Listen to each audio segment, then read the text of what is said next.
اگر فضائل اعمال میں شرک بھرا ہوا ہوتا نا تو آج فضائل اعمال پڑھنے والے دنیا کے سب سے بڑے مشرک ہوتے. میں نے تبلیغیوں سے زیادہ کوئی توحید پرست دیکھا نہیں. ان کو قبروں سے لوگوں کو اٹھا کے صرف اللہ سے ہوتا ہے, اللہ کے سوا سے نہیں ہوتا, یہ نعرہ لگاتے ہوئے تو سنا ہے انہوں نے. حالانکہ وہ صبح و شام فضائل اعمال کی کرامتیں پڑھتے ہیں لیکن توحیدی ذہن سے. ہاں آپ کہہ رہے ہیں میں ان کے پاس کیوں نہیں گیا؟ ہاں انہوں نے بلایا نہیں مجھے. اور دوسرا وہ علمی لائن کے آدمی نہیں ہے نا, وہ تو اس طرح کی علمی باتیں وہ تو کہتے ہیں میں بزرگ ہوں اور مجھ سے فیض حاصل کرو. نہیں تو یہ فیض ہے کہ کھیرا رکھنے کا شرعی طریقہ آپ مجھ سے نہیں, میں آپ کو ایز اے عالم پوچھ رہا ہوں کہ یہ شرعی طریقہ نہیں, ایسا کوئی شرعی طریقہ نہیں ہے کھیرا کاٹنے کا, نہ کیلے کو قبلے کی طرف رخ کرنے کا. اور آپ نے اپنے کبھی کسی اسٹوڈنٹ کو کہا انا تو نا کل کوثر پڑھا کہ آپ تیرے پیٹرول میں برکت ہوگی؟ نہیں کہا. میں تو ان وظیفے والوں جو من گھڑت وظیفے بتاتے رہتے ہیں ان کے ویسے ہی بہت خلاف ہوں. تو صبح شام باتیں. میں ایک سن رہا تھا ٹی وی پہ, وہ کہہ رہا تھا کہ بجلی کا میٹر پہ زم زم لکھو انگلی سے. وہ آ رہا ہے آزاد جمیل. ہاں یہ کون فلم ہے؟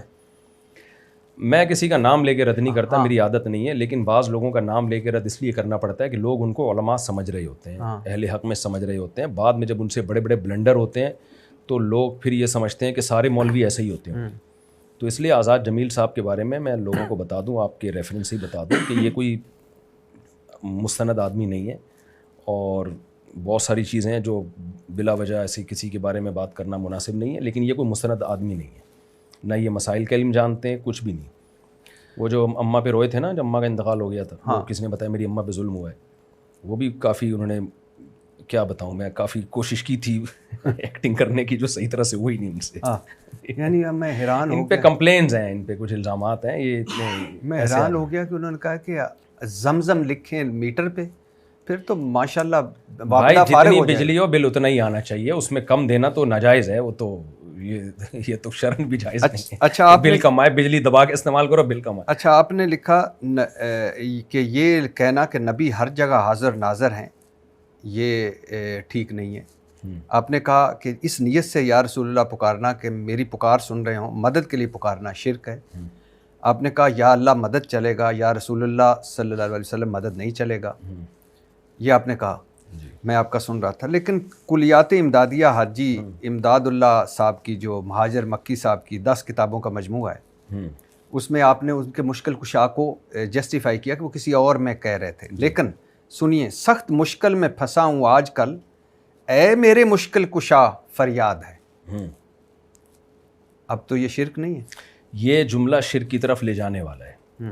لیکن چونکہ ہم حاجی امداد اللہ مہاجر مکی کو جانتے ہیں کہ وہ نبی صلی اللہ علیہ وسلم یا کسی اور سے اسباب سے ہٹ کے مدد مانگنے کے قائل نہیں تھے, تو اس لیے ہم ان کو کفر سے بچانے کے لیے بتاتے ہیں کہ یہاں مشکل کشا اس معنی میں نہیں ہے کہ اللہ نے اپنے حبیب یا کسی ولی کو اختیارات دے رکھے تھے. ہاں یہ ضرور ہے کہ اس جملے سے شرک کی بہرحال بو آتی ہے, لہذا ہم اس کو کبھی بھی ڈیفینڈ نہیں کرتے. ہم اگر ان کی خدمت میں ہوتے تو ہم کہتے حضرت آپ نے ایسی بات کی کیوں ہے کہ جس کو ہمیں ایکسپلین کرنا پڑ رہا ہے کہ اس کا یہ مطلب ہے اور اس کا یہ مطلب ہے. تو ایسا کلام آپ کو نہیں کرنا چاہیے تھا, تو یہ ان کی غلطی ہے. کتاب ہے جی جمال الاولیاء مولانا اشرف تھانوی صاحب کی, جی آپ کے پیر و مرشد کی. ایک مجذوب نے ایک جمعہ 30 یا 3 جگہوں پر پڑھا. پڑھ سکتے ہیں؟ یہ کس کی کتاب ہے؟ یہ جو ہے جمال الاولیاء. اب مجھے نہیں پتہ یہ مولوی تھانوی کی ہے بھی کہ نہیں ہے, ان کی طرف نسبت کی ہوئی ہے نہیں. اور پھر اس کا وہی اصولی جواب ہوگا, ایک بزرگ ایک آدمی ایک ٹائم پہ 30 جگہ نہیں پڑھ سکتا. ختم. اچھا اس میں کچھ لوگ کہتے ہیں کہ کرامت کے باب میں نا کہ وہ جب وہ فلاں جگہ ایک شخص ہمیں نظر آیا یا فلاں سے یہ کام ہو گیا تو اب کیوں نہیں کر رہا وہ یہ کام. تو خوب سمجھ لیں, کرامت یا معجزہ وقتی ہوتا ہے, اس میں پیغمبر یا ولی کے پاس اختیارات نہیں آ جاتے کہ وہ جب چاہے جو چاہے کر لے. تو یہ جزوی واقعات ہوتے ہیں, اس سے کسی کے پاس اختیارات نہیں آ جاتے. میں اس لیے کہہ رہا ہوں کہ میری اس تقریر سے ایسا نہ ہو کہ کچھ شرک پھیلنا شروع ہو جائے. میں جو کرامات کو ڈیفینڈ کر رہا ہوں تو کسی ولی کے پاس اختیارات نہیں آتے ہیں کہ وہ جب چاہے ایسا کر لے. کہ یعنی جیسے کسی ولی نے, حدیث سے ثابت ہے نا, یہ بخاری مسلم کی حدیث سے کہ پہلے زمانے میں ایک نوجوان تھا, وہ آنکھوں پہ ہاتھ رکھتا تو بینائی واپس لوٹ آ جاتی تھی. والسماء ذات البروج میں جس کا تذکرہ ہے, جس واقعے کی طرف اشارہ ہے, بخاری مسلم میں اس کی تفصیل ہے. تو اس میں ہے کہ پچھلی امتوں میں ایک نوجوان تھا, اس کو اللہ اس کے ہاتھ پہ کیا کرتا تھا, نابینا کے آنکھوں پہ ہاتھ رکھتا, بینائی واپس لوٹ آتی. تو اب یہ نہیں تھا کہ اس کو اللہ نے یہ اختیارات دے رکھے ہوں, جب اللہ چاہتا لوٹا دے گا, جب نہیں چاہتا تو نہیں.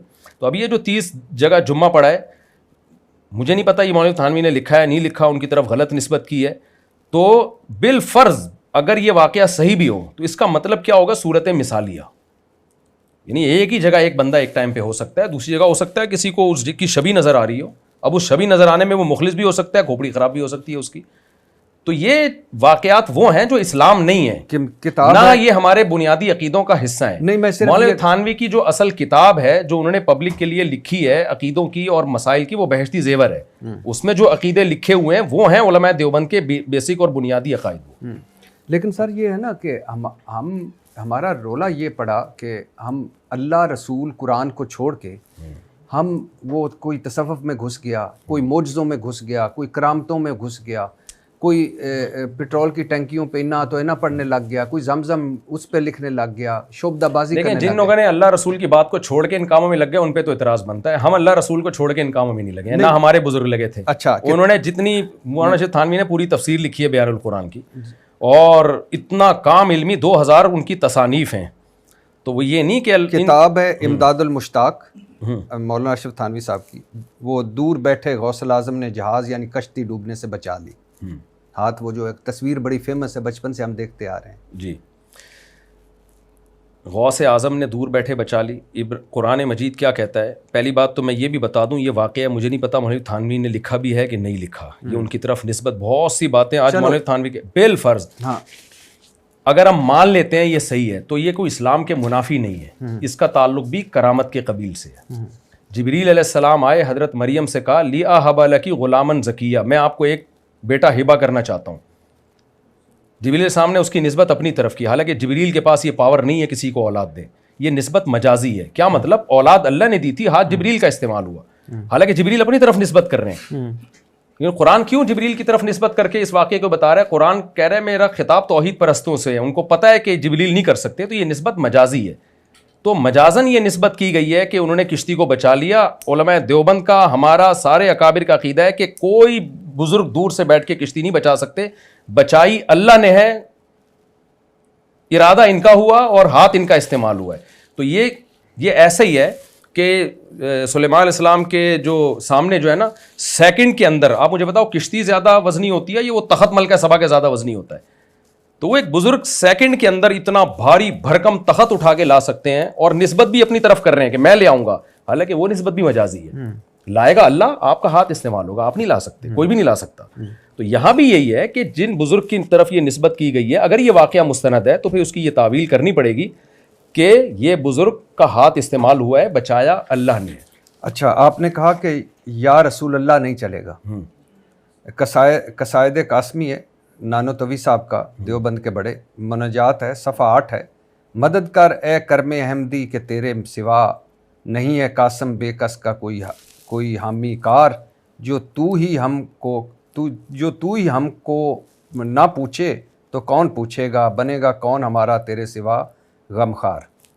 دیکھیں یہ جو شاعری ہے نا, شاعری اس کے کلام مبالغے پر محمول ہوتے ہیں. اور پھر میں یہ بتاؤں کہ یہ شعر سے شرک کا شائبہ ہوتا ہے, اس لیے یہ شعر غلط ہے.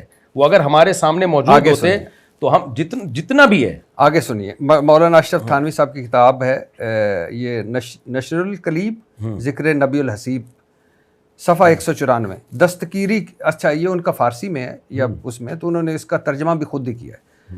دستگیری کیجئے میرے نبی, کشمکش میں تم ہی ہو میرے نبی, جز تمہارے ہی کہاں میری پناہ, فوج کلفت مجھ پہ غالب ہوئی, ابن عبداللہ زمانہ خلاف ہے میرے مولا, خبر لیجئے میری. مجھے نہیں پتا مولانا تھانوی نے لکھا ہے نہیں لکھا, لیکن لکھا ہے تو غلط لکھا ہے بغیر کسی تعویل کے. ہاں, یہ ایک سوال بنتا ہے کہ پھر ان کو کافر کیوں نہیں کہتے؟ تو کافر ہم بریلویوں کو بھی نہیں کہتے, تعویل کرتے ہیں کہ یا رسول اللہ مدد جب انہوں نے کہا تو ان کا یہ مطلب ہوگا, ان کا یہ مطلب ہوگا. تو اگر ہمارے کسی بزرگ نے یا رسول اللہ مدد کہا ہے تو ہم بھی اس کی تعویل کرتے ہیں کفر سے بچانے کے لیے. لیکن فرق یہ ہے, ہاں کہتے یہ ہے کہ غلط کہا ہے, یہ اس کو ڈیفینڈ کبھی نہیں کرتے. میں نے کبھی نہیں کہا کہ مولانا تھانوی رحمۃ اللہ علیہ کی زمانے مبارک سے جو جملہ نکل گیا وہ پتھر پہ لکیر ہے. میں نے بتایا نا, ہم نے اپنے ہی اکابر سے کتنی چیزوں میں اختلاف کیا ہے. یہ تو علماء دیوبند میں یہ ملے گا آپ کو.